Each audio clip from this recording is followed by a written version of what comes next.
Hola Mina! Di video kali ini kami akan membahas lanjutan alur cerita Kimetsu no Yaiba atau Demon Slayer.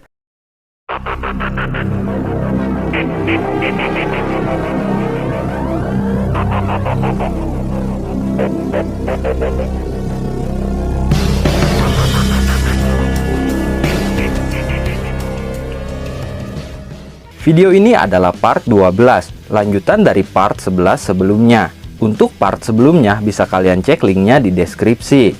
Tapi saya ingatkan bagi kalian penonton animenya, konten ini akan menjadi spoiler. Jadi kalian bisa skip saja video ini jika tidak ingin kena spoiler. Sebelum masuk ke pembahasannya, saya minta dukungannya supaya channel ini bisa berkembang dan semakin semangat membuat video menarik lainnya. Dukungannya dengan cara subscribe channel ini, like, komen, dan share videonya. Dan jangan lupa juga nyalakan loncengnya supaya kalian mendapatkan notifikasi saat kami upload video terbaru. Thank you. Oke, kita langsung masuk saja ke alur ceritanya. Tokito memikirkan perkataan Oyakata. Saat itu Oyakata mengatakan, ketika Tokito menemukan dirinya lagi, dia akan bisa menapakkan kakinya di tanah dengan segala kekuatannya. Ketika Tokito tahu siapa dirinya, keraguan, kebingungan, dan kejengkelannya akan menghilang, dan tidak akan ada iblis di luar sana yang bisa lari dari tebasan pedang Tokito. Tokito kemudian mengingat pembantaian kakaknya oleh sang iblis. Tokito melihat kakak tersayangnya membusuk dimakan belatung. Tubuh dia pun mulai dimakan belatung. Tokito melihat dirinya sudah diambang kematian. Jika dia tidak beruntung dan tidak diselamatkan, dia mungkin sudah mati. Tokito sendiri diselamatkan oleh istri Oyakata beserta anak-anaknya. Meskipun saat itu Tokito kehilangan ingatan, tapi tubuhnya masih mengingatnya. Amarah yang besar dan terus bergejolak. Karena itulah dia selalu berlatih keras hingga muntah darah. Itu demi membasmi para iblis dan demi menghancurkan mereka semua. Kembali ke pertarungan. Gyoko menyerang Tokito dengan sangat cepat sambil berpindah-pindah tempat dari satu pohon ke pohon lainnya. Sisik-sisik Gyoko membuatnya bebas, dan Tokito tidak akan bisa memprediksi pergerakannya. Gyoko berniat membunuh Tokito dengan cara memutilasi kepalanya dan menancapkannya di salah satu ekor ikan miliknya. Tapi saat itu Tokito mengeluarkan nafas kabut jurus ke-7. Dia menghilang dari hadapan Gyoko. Gyoko bisa melihat Tokito, tapi kemudian Tokito menghilang lagi. Begitupun seterusnya. Seakan-akan seluruh tempat itu diselimuti kabut. Kemudian Tokito mulai muncul di belakang Gyoko, dan dia menebas Gyoko dengan cepat.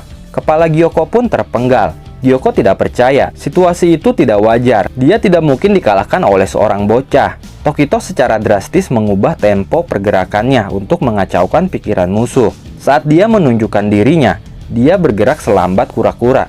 Tapi saat dia bersembunyi, dia bergerak secepat kedipan mata. Bahkan kecepatan tercepatnya melampaui iblis bulan atas kelima Gyoko. Gyoko saat itu masih saja mengoceh dan tidak percaya kepalanya terpenggal. Kemudian Tokito mengakhiri Gyoko dengan membelah dua kepala Gyoko. Gyoko pun berhasil dikalahkan.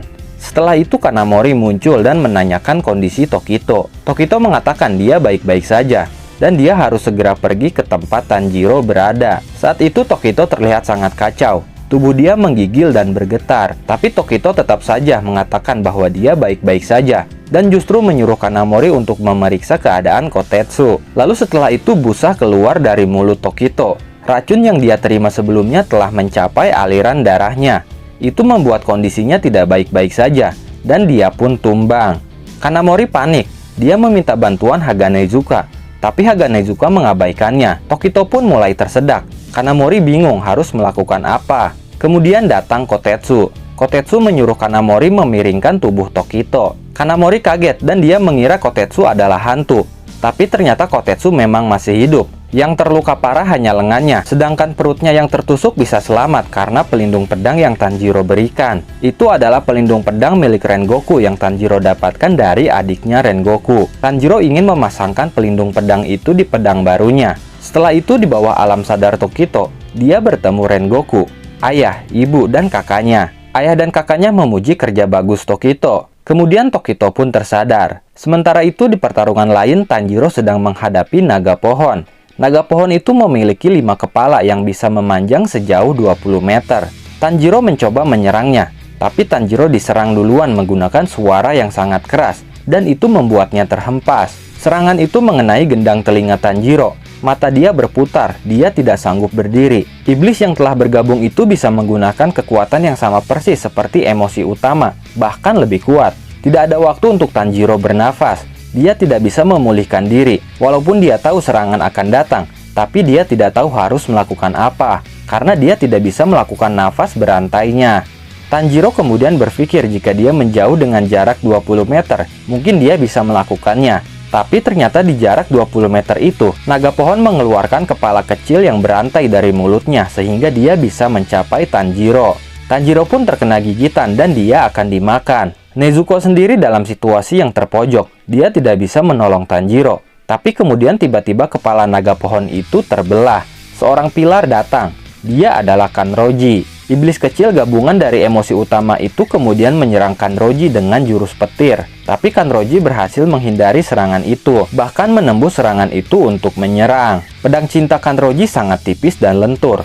Jurusnya bahkan lebih cepat dari jurus Uzui Tengen. Selain kelenturan pedangnya yang hebat, kelenturan ototnya dan mobilitas sendinya dapat meningkatkan kecepatan serangannya. Artinya, selain sangat sulit untuk digunakan, pedangnya bisa dengan sangat mudah melukai diri sendiri. Itu adalah pedang yang hanya bisa digunakan olehnya.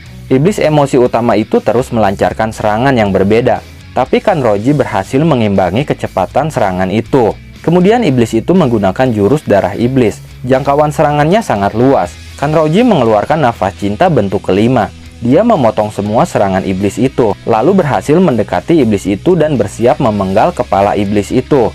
Tapi Tanjiro berteriak bahwa itu sia-sia, karena iblis itu bukanlah tubuh utamanya. Dia tidak akan mati jika kepalanya dipenggal. Karena mendengar ucapan Tanjiro, Kanroji jadi hilang fokus. Dia diserang balik dengan jurus suara yang sangat keras tepat di hadapannya. Kanroji sempat menahan dan menjaga kondisi tubuhnya. Dia mengeraskan semua ototnya sebelum menerima serangan itu. Gadis biasa tidak akan bisa bertahan dari serangan itu.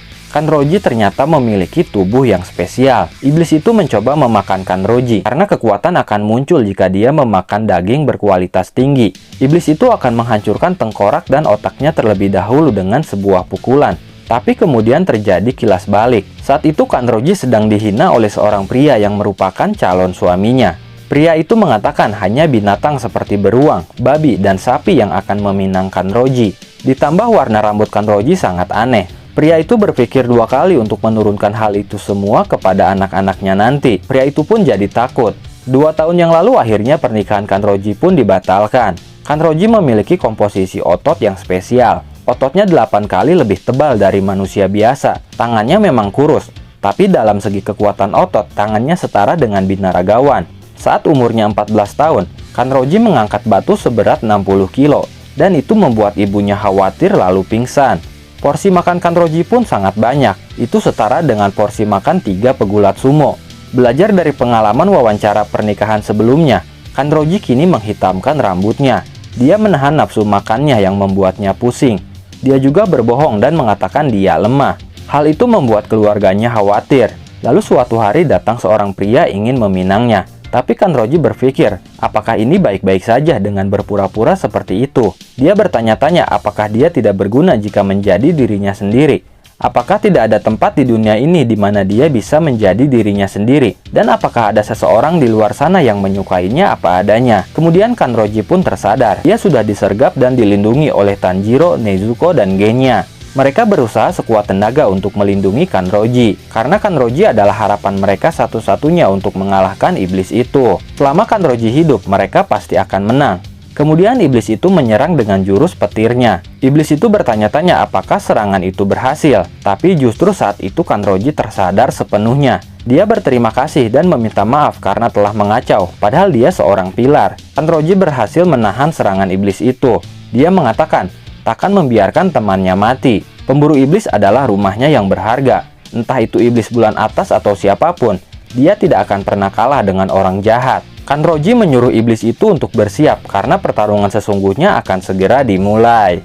Mungkin cukup sekian alur cerita Kimetsu no Yaiba kali ini. Mulai sekarang kita akan kurangi alur chapternya, tapi kita akan lebih sering update video alur ceritanya. Terima kasih sudah menonton video ini sampai akhir. Mohon maaf jika ada kesalahan dalam narasi maupun dalam terjemahan dan penyebutan istilah asing. Tetap nantikan konten Kimetsu no Yaiba dan konten menarik lainnya hanya di channel ini. Dan jangan lupa bantu subscribe, like, komen, dan share videonya. Jangan lupa juga nyalakan loncengnya supaya kalian update terus dengan channel ini. Terima kasih dan sampai jumpa di video selanjutnya.